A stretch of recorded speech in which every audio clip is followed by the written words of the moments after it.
আর এই রামনবমীতেই বাড়তি সতর্ক নির্বাচন কমিশন। 3 দিন রামনবমীর 3 দিন বিশেষ কয়েকটি জায়গায় কয়েকটি এলাকায় কেন্দ্রীয় বাহিনী মোতায়েন। কোন কোন এলাকা জানার চেষ্টা করব। সোমরাজ রয়েছে, তবে তার আগে আরও একবার জানাই, রামনবমীতে বাড়তি সতর্ক কমিশন, অশান্তি এড়াতে নির্দিষ্ট এলাকায় কেন্দ্রীয় বাহিনী মোতায়েন।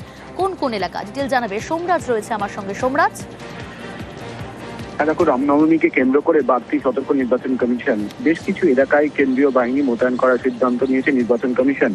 যেটা কমিশন সূত্রে জানা যাচ্ছে, চন্দননগর পুলিশ কমিশনারেটের অধীনে 2 কোম্পানি সিআরপিএফ, হাওড়া পুলিশ কমিশনারেটের অধীনে 1 company CRPF, Asansol Durgapur police কমিশনারেটের অধীনে 1 কোম্পানি সিআরপিএফ এবং মালদায় 1 কোম্পানি সিআরপিএফ মোতায়েনের সিদ্ধান্ত নেওয়া হয়েছে।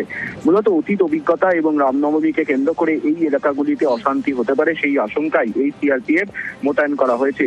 রামনবমী মিছিল চলাকালীন সময় মূলত সিআরপিএফও থাকবে, যাতে কোনো রকম অশান্তির পরিস্থিতি তৈরি না হয়। রামনবমীর মিছিলকে কেন্দ্র করে আগামী 3 দিন অর্থাৎ আজ, কাল, পরশু, আগামী 3 দিন এই কেন্দ্রীয় বাহিনী মোতায়েন করা হবে। তেমনটাই নির্বাচন কমিশনের সঙ্গে রাজ্য পুলিশ ও কেন্দ্রীয় বাহিনীর যে বৈঠক হয়েছে সেই বৈঠকের পরে এই সিদ্ধান্ত নেওয়া হয়েছে।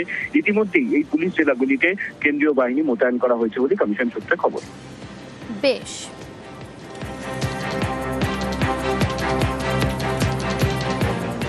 রামনবমীর শুভেচ্ছা মমতা বন্দ্যোপাধ্যায়। এক্স পোস্টে তিনি শুভেচ্ছা জানিয়েছেন, একই সঙ্গে শান্তি সম্প্রীতি বজায় রাখার বার্তা দিয়েছেন মমতা বন্দ্যোপাধ্যায়। রামনবমীর শুভেচ্ছা মমতা বন্দ্যোপাধ্যায়, শান্তি বজায় রেখে রামনবমী পালনের আবেদন মুখ্যমন্ত্রী।